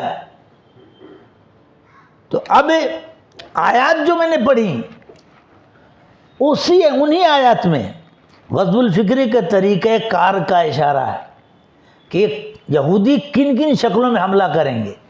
تو ایک حملہ کریں گے اپنا دوست بن کے دشمن. کیا قرآن کا اعلان ہے، وَقَالَ طَائِفَةٌ مِّنْ أَهْلِ الْكِتَابِ، یہودی اہل کتاب میں سے ایک جماعت نے کہا کہ تم صبح کو ایمان لے آؤ اس چیز پر جس پہ یہ لوگوں نے ایمان قبول کیا، وَاكْفُرُوا آخرہ، اور شام ہوتے ہی انکار کر دو، لَعَلَّهُمْ يَرْجِعُونَ، تاکہ کچھ تو لوٹ کے آ جائیں. یہ دشمنی، دوست کے انداز میں دشمنی. کیا کہ تم کلمہ پڑھ لو منہ پہ، اور شام کو ہوتے ہی بولو کیا کہ یار اندر آ گئے، لیکن لگتا ہے نعوذ باللہ کیا پھٹ سے کافر ہو جاؤ، اور کہو کہ اس میں یہ خرابی، اس میں یہ خرابی ہے. تو یہ خیال کر کے کہ یار یہ تو اپنا تھا اور یہ اپنا ہو کے بات کر رہا ہے، تو لگتا ہے کوئی خرابی ہے نعوذ باللہ اسلام میں، تو خٹ سے لعلہم یرجعون، کچھ نہ کچھ تو لوٹ کے ادھر آ جائیں گے. یہ اسٹائل انہوں نے اختیار کی ہے. تو یہ جو علمی تحقیقات کر رہے ہیں نا، جو استشراقی لوگ کرتے ہیں، استشراق میں علمی کام ہوتا ہے، یہ خالص مخطوطات پر اور اس پر. اب آپ سوچئے احمد آباد کے کتب خانے میں، شاہ پیر محمد علیہ رحمہ کا جو کتب خانہ ہے نا، اس کتب خانے میں مخطوطات کا جو فہرست ہے، مخطوطات کی فہرست وہ عربی میں ہے. ایک فہرست تو ممبئی والے پروفیسر جو ہیں نا انہوں نے تیار کرائی ہے اردو میں، وہ نہیں، جو اصل فہرست ہے عربی میں تیار کی گئی ہے کہ احمد آباد کے کتب خانے میں کون کون سی کتابیں ہیں جو غیر مطبوع ہیں، مخطوطہ ہیں، عربی میں، بہت شاندار عربی ہے. وہ تیار کرنے والا مستشرق ہے، اس کو کیا پڑی ہے، لیکن نہیں، وہی وہ داخل کتابیں لیتے ہیں، خوب تحقیق کرتے ہیں، اور آخر میں کہیں نہ کہیں خط سے اسلام کے خلاف کوئی بات کہہ دیتے ہیں، وہ تحقیق کے نام پہ۔ تو لوگ بھی خیال کرتے ہیں کہ یار لگتا ہے یہ بات صحیح ہے، کیونکہ یہ تو مخالف تو ہے ہی نہیں، یہ تو دوست ہے، یہ دیکھو نا علمی کام کر رہا ہے، پھر بھی کہہ رہا ہے، تو لگتا ہے خدا نخواستہ کوئی خرابی ہے۔ یہ وقفر آخرہ ہے۔ کاش ہم اس کو سمجھ لیتے، بہت سازش کر کے، اور ایک حملہ کیا شکوک کو پیدا کرنے کے لیے تبشیر کے ذریعے۔ تبشیر وہ تحریک ہے جو عیسائیت کی تبلیغ کرتی ہے، علم اور تبلیغ دونوں کے لیے ہے، اور ان لوگوں کو پابند کر دیا تھا کیا کہ خبردار کبھی بھی تم مخالفت میں نہیں بولنا، غصے میں نہیں بولنا، خاموش کام کرنا، اخلاق کے ذریعے اسلام کے خلاف کبھی جوش والی بات نہیں کرنا، اور اتنی پابندی سے کیا، کیونکہ علمی کام کرنا اور دعوتی کام کرنا انسانی مزاج پہ مؤثر ہوتا ہے۔ ہر آدمی، پڑھے لکھے آدمی کا احترام کرتا ہے۔ اگر کسی کو معلوم کہ یہ تو فلاں پروفیسر صاحب ہیں، تو پروفیسر صاحب کو سر پہ سب بیٹھا لینے، سر ہے نا، دیکھا، ہاں، لیکچرر کو تو چرا دیتے ہیں، سمجھ گئے، لیکن پروفیسر کو سر پہ بیٹھا لیتے ہیں۔ علمی کام کا وزن ہوتا ہے، تو ان کو اس میں لگایا تو ہر آدمی احترام۔ اور اسی طرح دھارمک لوگ جو ہوتے ہیں نا، چاہے کسی دھرم کا ہو، تو اس کے بارے میں لوگوں کا خیال اچھا ہوتا ہے۔ تو مبلغین کو یہ کہا، اور یہ خاص ان کا مقصد کیا ہے کہ لوگوں کے بارے میں خیال جم جائے، نعوذ باللہ، اس صلیب کی بالادستی، یہودیوں کی بالادستی پر۔ یہ صہیونی کمانڈنگ ہے۔ اسی کے لیے پھر تغریب کی تحریک الگ سن ہوئی۔ یہ جو بھی کام کرتے ہیں نا، منظم کام کرتے ہیں، یاد رکھیے، تقسیم کار کے ساتھ کرتے ہیں، مختلف کمیٹیاں الگ الگ بناتے ہیں، اور سب کو کام دے کے خود ایک ماتحت لے کے چلتے ہیں۔ تو اب ان ساری چیزوں کا مقابلہ، اب اتنا خطرات تو سن لیا آپ نے، لیکن اس کا رزلٹ بھی سن لیجئے، وہ خاص چیز ہے، اور اس کے مقابل موضوع بھی ہے۔ جو میں نے کہا نا کہ اللہ سبحانہ تعالیٰ کی سنت ہے کہ اسلام کے خلاف جب بھی کوئی خراب چیز چلتی ہے تو خدا تعالیٰ، اللہ پاک سبحانہ تعالیٰ فوراً اپنے بندوں کا انتخاب کرتے ہیں، اور اسی وقت، اسی لائن میں، اسی شکل میں حق کی محنت بھی چلاتے ہیں۔ تو یہ غزو الفکری کا مقابل موضوع الوعی الاسلامی کا ہے، الصحوہ الاسلامیہ کا ہے، اسلامی بیداری کا ہے، اسلامی بیداری کا ہے۔ میں اس پہ تھوڑی سی بات کر لیتا ہوں، میرا ٹائم ختم ہو رہا ہے، ورنہ یہ تو اسلامی بیداری کی تاریخ، غزو الفکری بھی آپ پڑھ لیجئے، اور اسلامی بیداری کی تاریخ بھی پڑھیے، اور یہ غیر محدود عنوان ہے، اس کا مطالعہ بہت، اور اس کا زیادہ کیجئے تاکہ اللہ کی قدرت سمجھ میں آئے، اللہ کی طاقت سمجھ میں آئے، نبوت محمدیہ صلی اللہ علیہ وسلم کا معجزہ سمجھ میں آئے، نبوت محمدیہ کی ابدیت سمجھ میں آئے، اللہ سبحانہ تعالیٰ کا قانون کا اجرا سمجھ میں آئے، کہ پاسباں مل گئے کعبے کو صنم کھانے سے، خدا تعالیٰ کیسے خود چلا رہے ہیں۔ تو اس کا عنوان ہے الوعی الاسلامی، اسلامی بیداری، اسلامی تیقظ، یہ چلے۔ اب ہمیں اس کے مقابلے میں کام کرنا ہے، جس کا عنوان ہے اسلامی بیداری، جس کا عنوان ہے الی الاسلام من جدید، اسلام کی طرف اثر نو لوٹ کر آؤ، الی الاسلام من جدید، اسلام کی طرف پھر سے بازگشت، پھر سے آؤ۔ یہ عنوان بھی اللہ سبحانہ تعالیٰ نے اس صدی میں جاری کیا ہے اور زیادہ جاری کیا ہے اور بہت جاری کیا ہے. اس پر پہلے آپ یہ رپورٹ سن لیجئے. ان یہودیوں کی کتابوں میں خود لکھا ہوا ہے کہ جب وہ سالانہ اپنی ان ساری تحریکوں کا جائزہ لینے کے لیے اجتماع کرتے ہیں، خود جمع ہوتے ہیں اور اس میں کارگزاری سنتے ہیں. کارگزاری میں یہی ہے نا، کار کہاں سے گزاری، آپ سمجھے؟ تو کارگزاری کی وجہ تسمیہ یہی ہے، کارگزاری کہاں سے یہ پتہ چلے کہ کہاں کہاں سے کار گزری، تو یہ پتہ چل جائے تب جا کے. تو اس میں جب وہ نتیجہ ان کے سامنے آتا ہے نا تو چاروں چت گرتے ہیں. کیوں کہ رزلٹ ان کے خلاف آتا ہے. انہوں نے اسلام کی رفتار کو روکنا چاہا اور خدا کے فضل سے اسلام کی رفتار اور بڑھی. انہوں نے مسلمانوں کی تعداد ختم کرنا چاہا اور خدا کے فضل سے ڈبل ٹیبل ہوئی. جب وہ کرتے ہیں کوشش، جائزہ لیتے ہیں، تو آخر میں ان کا نتیجہ ان کے خلاف آتا ہے. آخری درجے حواس باختہ ہو جاتے ہیں کہ یار ہوا کیا؟ تو یہ ہوا ہونے والا ہی ہے. کیوں کہ اللہ کی قسم ہے، اللہ نے طے کیا ہے کیا؟ یریدون لیطفئوا نور اللہ بافواہہم واللہ متم نورہ ولو کرہ الکافرون.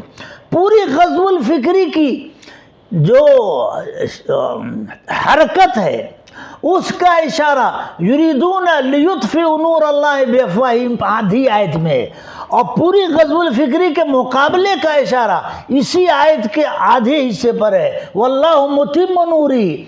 اور پوری غزو الفکری میں کفر کی حواس بختگی کا نظارہ ولو کرہ الکافرون میں. یریدون لطف، یہ چاہتے ہیں کہ اسلام کے نور کو اپنے منہ اور پھونک سے بجھائیں. یہاں یریدون کہا ہے، یہ صیغہ مضارع کا ہے، فعلیہ ہے. اور آپ فعلیہ میں جانتے ہیں حدوث ہوتا ہے، حدوث روز بدلے گا.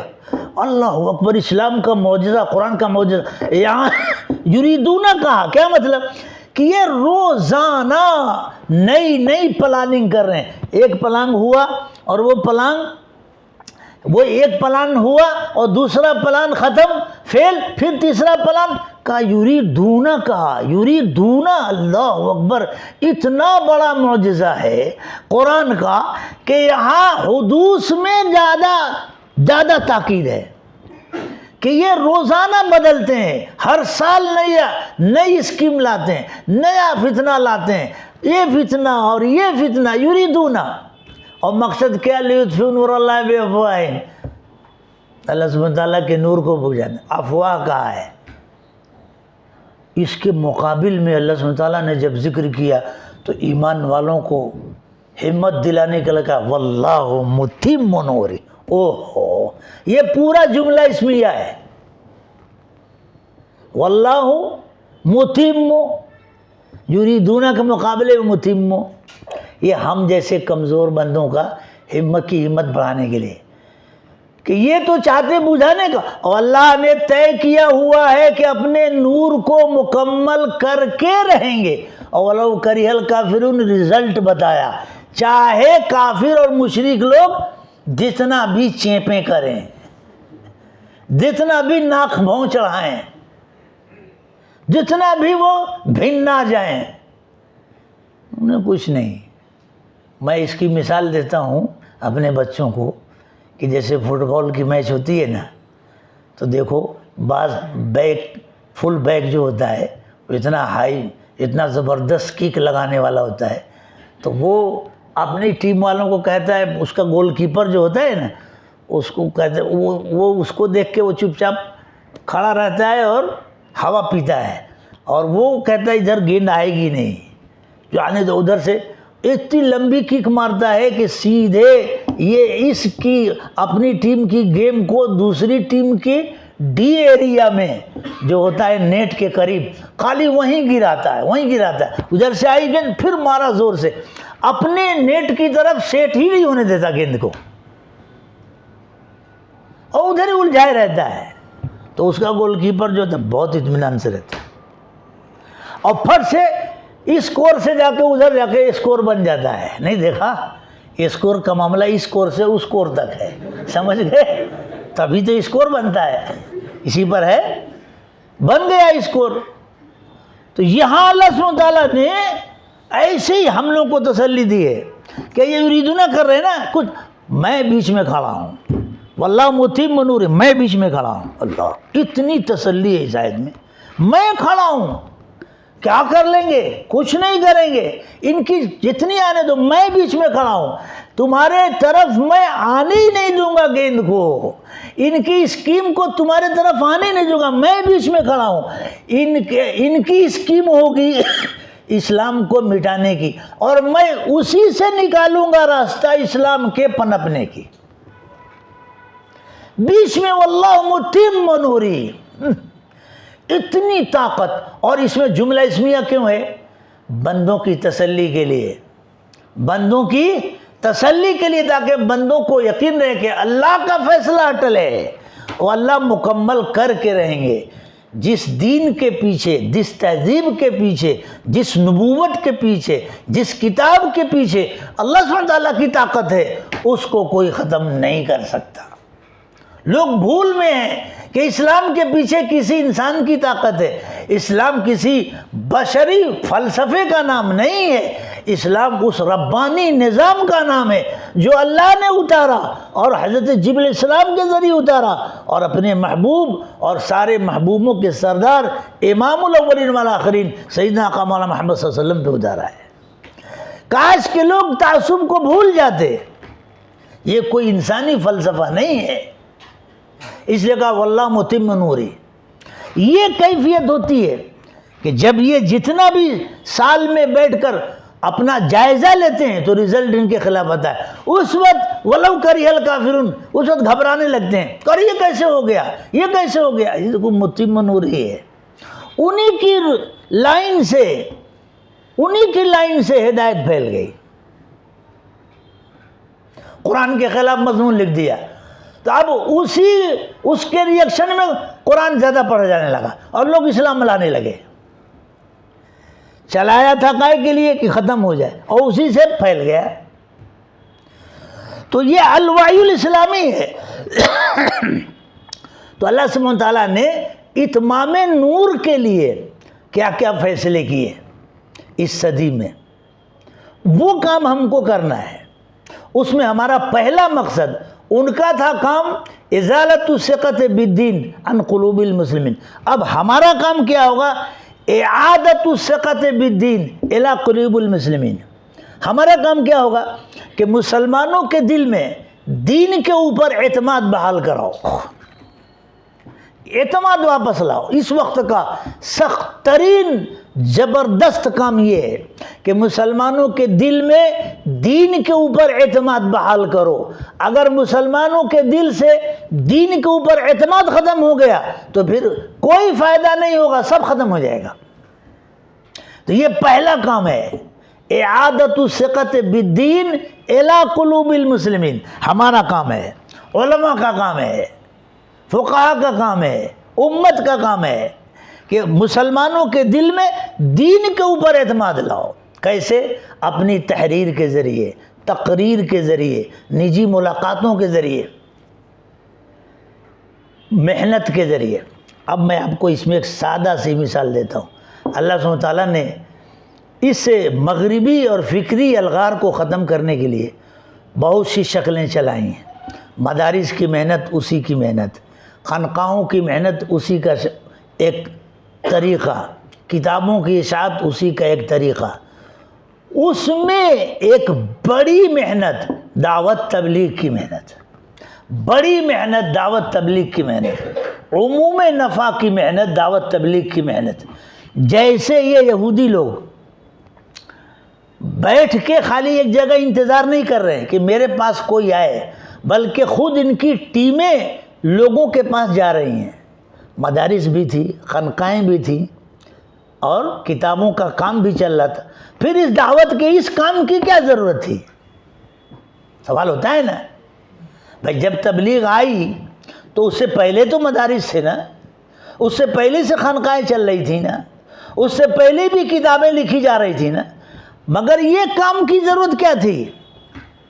تو آپ جب غور کریں گے نا 60 سال 70 سال کے عرصے میں، 60 سال 70 سال کے عرصے میں ہی یہ غزو الفکری کی خطرناک لہریں اٹھی ہیں، اسی عرصے میں اللہ سبحانہ تعالیٰ نے یہ محنت جاری کی۔ کیوں کہ یہودیوں نے اب یہ طے کیا تھا، تبشیر کی جماعت کھڑی کی، تبشیر کی جماعت کھڑی کی کہ وہ لوگوں کے پاس جائے، ٹیم بن کے جائے اور جا کر عیسائیت کی نعوذ باللہ تبلیغ کرے، رفاہی کام کے ذریعے عیسائیت کی تبلیغ کرے۔ اللہ سبحانہ تعالیٰ نے خود اسی لمحے میں، اسی وقت میں خدا نے تبلیغ کا نقشہ حضرت مولانا الیاس رحمۃ اللہ پہ کھولا ہے۔ یہ الوحی الاسلامی کا زبردست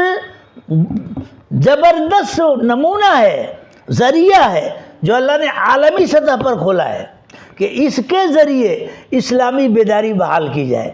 اب آپ دیکھ لو، اس کے ذریعے اعادت الثقۃ بالدین الی قلوب المسلمین کا کام ہوا، اللہ نے چلایا۔ تو آپ جانتے ہو کہ جب کہا جاتا ہے، نہیں کیا کہا جاتا، جب جماعت میں نکلے اور نہیں نکلے تو نکلو، تو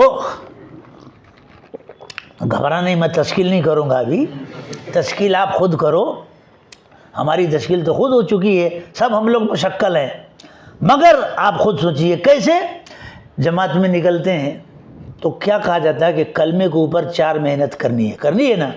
ایک تو یہ کہ اس کا بولو لفظ یاد ہو، لفظ صحیح ہو، دوسرا یہ کہ اس کے معنی یاد ہو، ہے نا، اور تیسرا یہ کہ یہ یقین بن جائے کہ اللہ کا غیر، خدا کا غیر، خدا کے بغیر کچھ نہیں کر سکتا، اور اللہ اپنے غیر کے بغیر سب کچھ کر سکتے ہیں۔ یہ لا الہ الا اللہ کا یقین ہے نا۔ اور محمد الرسول اللہ میں یہ یقین بنانا ہے کہ دنیا اور آخرت کی ہر عزت، خوش بختی، سعادت، کامیابی، عزت، سب کے سب اتباع محمدی میں صلی اللہ علیہ وسلم۔ اتنی بڑی طاقت، پورے تغریب کا توڑ، پوری تغریب کا توڑ خدا سادے انداز میں جماعتوں کو لے کر چلا کر اور گلی گلی میں پھروا کر، کوئی شور نہیں، کوئی ہنگامہ نہیں، اور تغریب کے پورے حملے کا توڑ اس کے ذریعے کرایا، پورے تغریب کا توڑ اس کے ذریعے کرایا، پوری تغریب کی دھجی اڑا دی، کوئی شور نہیں، کوئی ہنگامہ نہیں۔ ان کے ہاں تو مالی بجٹ کروڑوں کا، ابجوں کا ہوتا ہے، اور یہاں اپنا لے کے جاؤ، اپنی جان، اپنا مال خرچ کرو۔ یہی راز ہے جو قرآن میں خدا نے بتایا، توڑ ہے سورہ صف میں۔ سورہ صف 2 رکوع کی صورت ہے۔ پہلے رکوع میں اسلام کے خلاف جتنے فتنے ہوں گے اس کا بیان ہے۔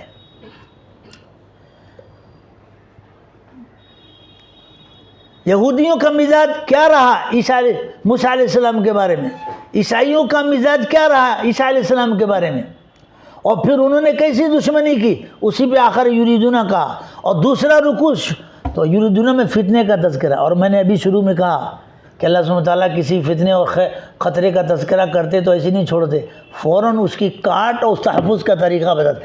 دوسرا رکوع پورا اس فتنے کا مقابلے کا طریقہ ہے، جس کی آغاز ہے، جس کی سٹارٹنگ ہے، یا ایھا الذین آمنوا ھل ادلکم علی تجارۃ تنجیکم من عذاب علیم تؤمنون باللہ۔ اللہ پورا دعوت کا پورا عنوان دیا، تو پورے یریدون کا توڑ ھل ادلکم علی تجارۃ الی آخری فاصبحوا ظاہرین میں رزلٹ ہے، فاصبحوا ظاہرین یہ رزلٹ ہے، پورا بیان کر دیا کہ اگر ان سے بچنا ہے، یہودی فتنے کی الغار، عیسائی فتنے کی الغار، ان کی فطری جو جتنی کوششیں، سب کا توڑ دعوت کی محنت ہے،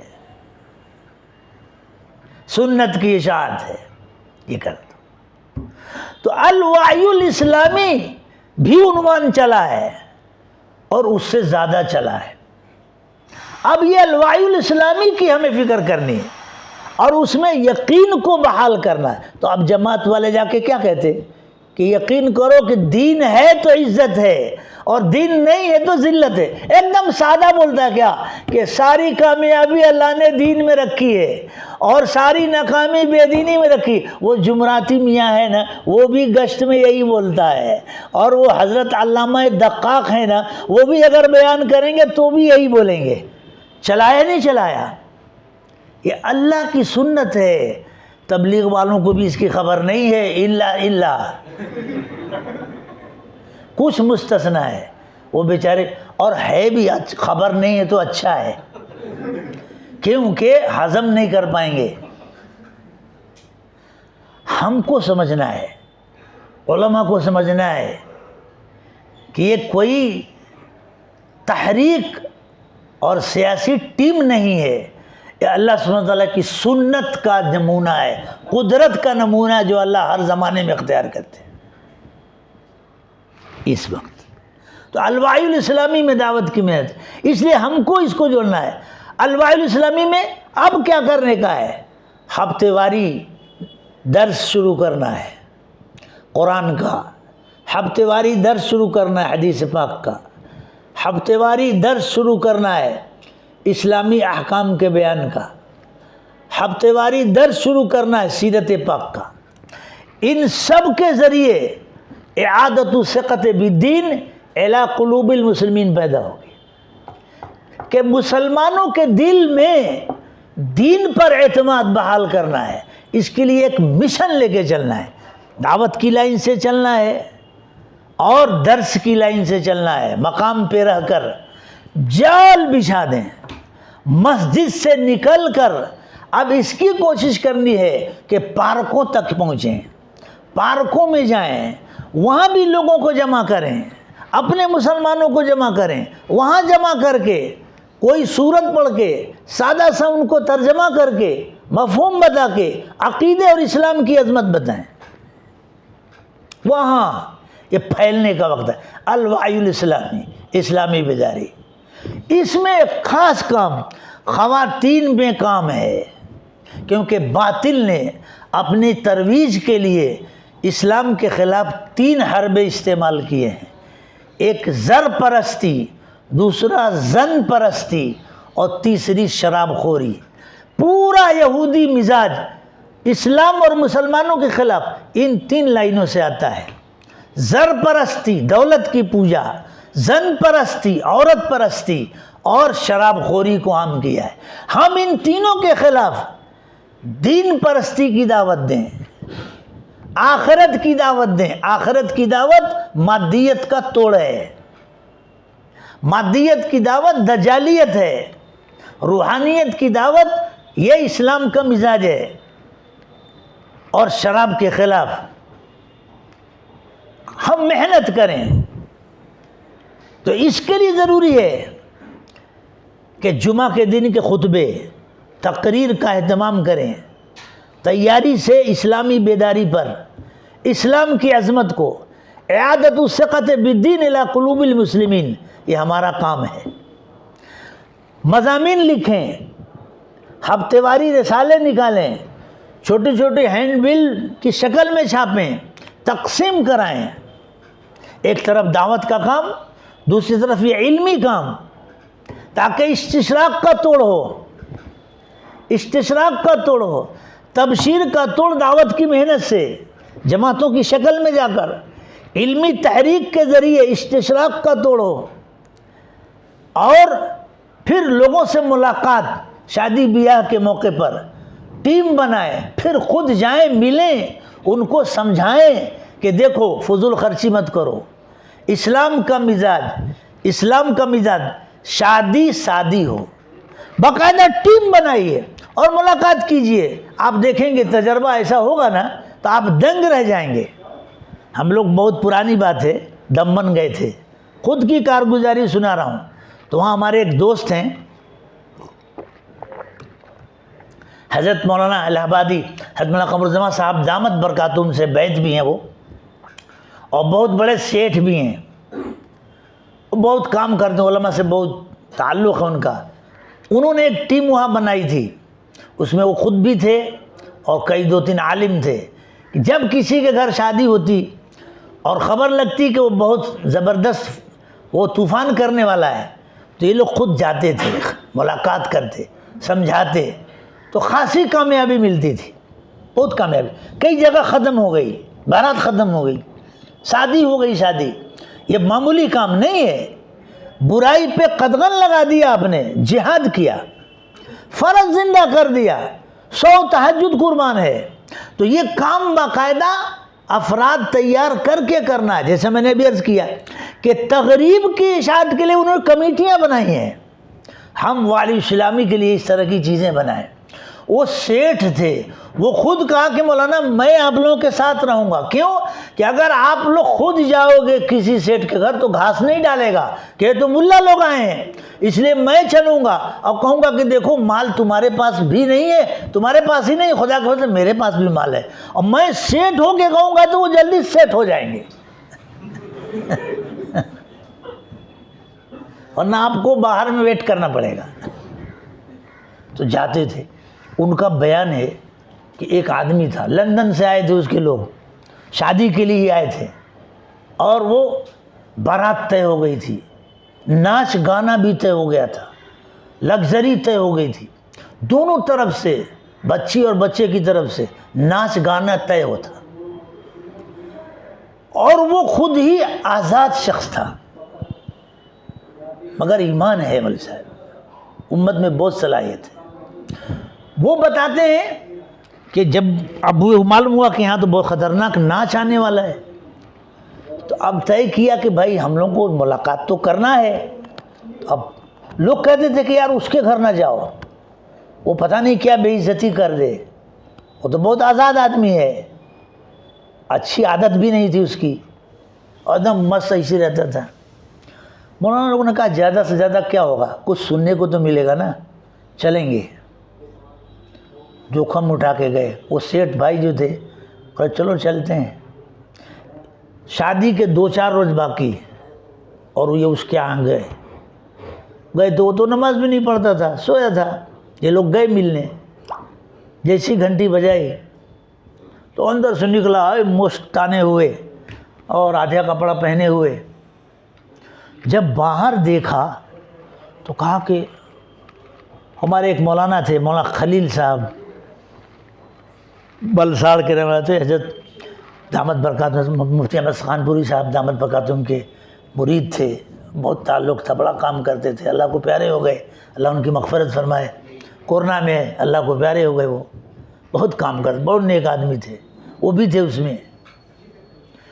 تو جب یہ لوگ گئے تو ان کا بیان، انہوں نے مجھے قصہ سنایا تھا، تو وہ جیسی دیکھا تو یہ لوگ ڈر رہے تھے کہ خبر نہیں، اور دوسرے خیال کا بھی تھا، خبر نہیں کیا بولے، مگر کہتے ہیں کہ جیسی نظر پڑی تو کہتے ارے مولانا آپ میرے گھر آئے ہیں، میں ایسا خراب اور گندا آدمی، اور میرے یہاں آپ لوگ آئے ہیں، بولیے بولیے کیا بات ہے؟ ایک دم دنگ رہ گئی، کہہ رہی اتنا نرم پڑ گیا۔ سب بیٹھے، کہا بھائی کچھ بات کرنے آئے، کہا ارے ارے آئیے آئیے آئیے، کرسی لگایا، سب کو بٹھایا، بولیے کیا بات ہے؟ میرے جیسے گندے آدمی کے گھر آپ جیسے اچھے لوگ آئے، بولے ہو تو میں خود آ جاتا۔ کہا نہیں بھائی کچھ بات کرنے آئے۔ کہا بولیے بولیے۔ یہ ہے امت کے اندر ایمان۔ ان لوگوں نے کہا دیکھو بھائی جو بات کرنی تھی صاحب کہا کہ دیکھو تمہارے گھر شادی ہونے والی ہے، صحیح، اتنا ناچ گانا بجانا سب ہونے والا ہے، اس کے لیے ہم لوگ درخواست کرنے آئے ہیں کہ یہ سب ختم کر دو، مت کرو، اسلام کے خلاف ہے، اچھا نمونہ نہیں ہے، مال بھی خرچ ہوگا، گناہ بھی ہوگا، سخت عذاب ہوگا، تو خرچ بھی، مال بھی خرچ ہو، عذاب بھی، آخر خیال کرو نا۔ نرمی سے سمجھائے، خٹ سے کیا بولتا ہے، ارے مولانا صاحب آپ لوگوں نے بہت دیر کر دی، یہ بات تھی تو آپ پہلے آئے ہوتے، بہت دیر کر دی۔ ان کو ڈر تھا کہ مخالف ہو جائے گا، لیکن خود کیا کہا، بہت تاخیر کر دی آپ نے، پہلے آئے ہوتے، میں کیا کروں، اب تو سب خلاص، میں آرڈر دے چکا ہوں، وہ سو ناچ گانے کی ان کی وہ، اور فیس دے چکا ہوں، سب خلاص، پھر کیا کروں؟ تو اب دیکھو اندر سے ایمان بولتا ہے، کہتا کوئی بات نہیں، آپ بولتے ہیں تو سب ختم، میں اس کو تو مجبور نہیں کر سکتا، وہ غیر مسلم ہے، تو وہ تو بولے گا کہ تم نے میرا نقصان کیا، تو میں تو پیسہ تو دینا ہی پڑے گا، مگر میں پیسہ دے دوں گا مگر ناچ بانا گاجا نہیں کروں گا۔ سب کچھ طے کرنے کے بعد بھی اس نے سارے آرڈر کینسل کر دیے اور مالی خسارہ گوارا کر لیا۔ یہ ہے الوعی الاسلامی۔ یہ نمونے جب یہ مغرب والے دیکھتے ہیں نا تو چاروں چیت گرتے ہیں۔ یہ امت میں زندہ ہو رہا ہے، اس کے لیے کوئی تشکیل نہیں ہے۔ کون دل میں ڈال رہا ہے؟ اللہ ڈال رہے ہیں، اور یہ واللہ متم نورہ کا کرشمہ ہے، بغیر کسی کے کہے ہوئے خود بخود ہو رہے ہیں۔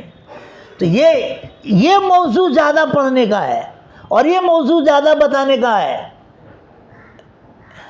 اور عوام میں بھی بتانے کا ہے۔ اور جماعت کو عنوان میں جو کارگزاری آتی ہے نا کہ فلاں ملک میں گئے تو یہ کام ہوا، یہ اسی لیے آتی ہے کہ ہمت بڑھے۔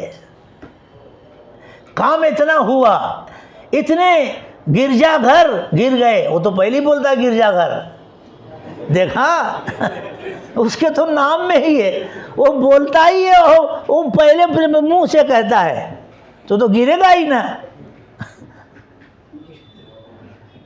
تو یہ ہمیں کام کرنا یہ ہے۔ اسی کو ہمارے استاد حضرت سجاد صاحب دامت برکاتہم فرمایا کرتے تھے کہ اس وقت ہمت بڑھانے کا وقت ہے، ہمت توڑنے کا وقت نہیں ہے۔ میں آپ کو آخر میں، اب میں تھک گیا ہوں اور میرا مضمون پورا بھی ہو گیا ہے، ایک قصہ سنا کے بات ختم کرتا ہوں کہ داعی جو ہوتا ہے نا وہ ہمت کو بڑھاتا ہے، کبھی ہمت کو توڑتا نہیں۔ اس لیے سیرت پاک میں صلی اللہ علیہ وسلم سیدنا کا وسلم کو خود دیکھیں گے کہ اتنی خوب نیک فالی اتنی کہ حتیٰ کہ نام آپ نے اسی نیک فالی پہ طے کیا ہے، بہتوں کا نام بدل دیا نیک فالی پہ۔ یہ داعی کا کردار ہے، داعی کا کردار ہے۔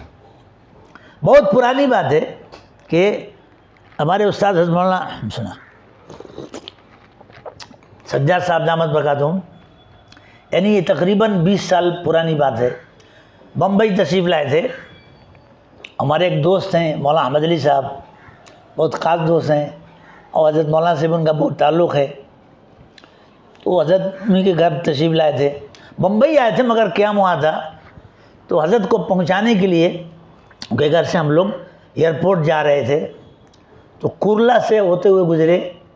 کرلا میں سے جب گزرے تو کالینہ راستے میں آتا ہے، وہاں ایک میدان ہے اور اس میں لوگ صبح کو ورزش کرتے ہیں، پولیس والے بھی ورزش کرتے ہیں اور بھی، تو ہم لوگ ادھر سے گزرے تو حضرت کی گاڑی گزر رہی تھی، ہم بیٹھے تھے بازو میں حضرت کے گاڑی میں، تو جیسے ہی وہ لوگ آئے تو دیکھا کہ ایک خاص ٹیم جو صبح کو ورزش کرتی ہے اور اپنے خاص اسٹائل میں ہوتی ہے، وہ سب ورزش کر رہے تھے، چڈی پہنے ہوئے اور لاٹھی کی مشاقی کر رہے تھے اور دوڑ رہے تھے۔ تو میں نے حضرت سے کہا کہ حضرت ذرا ان کا یہ منظر دیکھنے لائق ہے کہ کتنی یہ بیدار ہو گئے ہیں اور ہم لوگ کتنا سو رہے ہیں۔ اس طرح کا جملہ میں نے کہا کیا، اور یہ حضرت کی تو خیر ہم لوگوں نے پڑھنے کے زمانے سے دیکھا ہے کہ کبھی بھی کوئی بھی خاص بات، ہمت ٹوٹنے والی بات نہیں کرتے، وہ ہمیشہ ہمت بڑھانے والی بات کرتے، ہمیشہ۔ اور یہ اس وقت ضرورت ہے، اگر کوئی ایک آدمی بھی نماز کے لیے آ گیا تو آپ اس کو کہیں ارے ماشاء اللہ یار تم نماز پڑھنے آئے۔ اگر صبح کو ٹھنڈک میں کوئی بچہ نماز پڑھنے آ جائے، چھوٹا سا بچہ، کرے واہ بھائی واہ، تو کبھی اس کو 10 روپیہ نکال کے انعام دے دیجئے کہ ارے واہ بیٹا تم نماز پڑھنے آ گئے، تمہارے ابا اماں کتنے اچھے ہیں کہ تم کو آج نماز کے، یہ 10 روپیہ آپ کے لیے شاید جنت کا یقیناً ٹکٹ بن جائے گا۔ بڑھائیے ہمت۔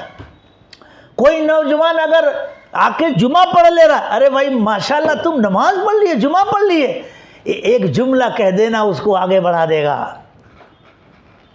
یہ وقت ہے الوعی الاسلامی کا، اسلامی بیداری کے لیے یہ کام کرنے کا ہے۔ انعام دے دیجئے، شاباشی کہہ دیجئے اس کو۔ تو جیسے میں نے کہا تو حضرت نے محسوس کیا کہ شاید یہ تاثر میں ہے۔ اس وقت جو حضرت کی خود تقریر شروع ہوئی اور اخیر تک سانتا کروز اور آگے ایئرپورٹ جانے تک وہ پوری ریل گھومتی رہی۔ کہنے لگے ارے تمہیں کیا خبر ہے، اسلام کی تاریخ بتاتی ہے کہ اسلام کو تیار شدہ ٹیم ملی ہے۔ دیکھو تاتاری قوم، کہاں اسلام کی تاریخ بتاتی ہے کہ آدمی تیار ہوتا ہے کہیں اور استعمال ہوتا ہے کہیں اور۔ دیکھو حضرت خالد کہاں تیار ہوئے، استعمال کہاں ہوئے، تیار ہوئے وہاں اور استعمال ہوئے اسلام کی ترقی میں، اور کرتے کرتے پھر دیکھو تاتاری قوم کہاں تیار ہوئی اور خدمت میں کہاں استعمال ہوئی۔ اب کہتے کہا یہ ہم لوگ نہیں تیار ہو سکتے تو یہ تیار ہو رہے ہیں ہمارے لیے۔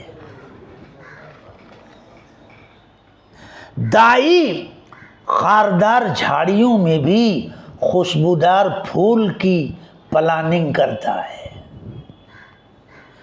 کفر و شرک کی خاردار جھاڑی سے توحید و تقوی اور سنت کا خوشنما باغ بنانا چاہتا ہے، یہ دائی کا کردار ہے۔ یہی چیز تھی جو طائف میں جھلکی اور سیدنا صلی اللہ علیہ وسلم نے فرمایا کہ اگر آج یہ ایمان نہیں لا رہے ہیں تو مجھے امید ہے خدا کی ذات سے کہ ان کے فی اصلابہم، ان کی نسلوں میں خدا ایسوں کو پیدا کرے گا جو موحد ہوں گے۔ یہ دائی کا کردار۔ تو ہمیں اس وقت ایسی فکر، ایسی آرزو، ایسی تھیوری کے ساتھ کام کرنا ہے۔ اللہ سبحانہ وتعالیٰ کہنے سننے قبول فرمائے، اخلاص دے اور ہم کو آپ کو ہر موقع کی سمجھ دے۔ وآخر دعوانا ان الحمدللہ رب العالمین۔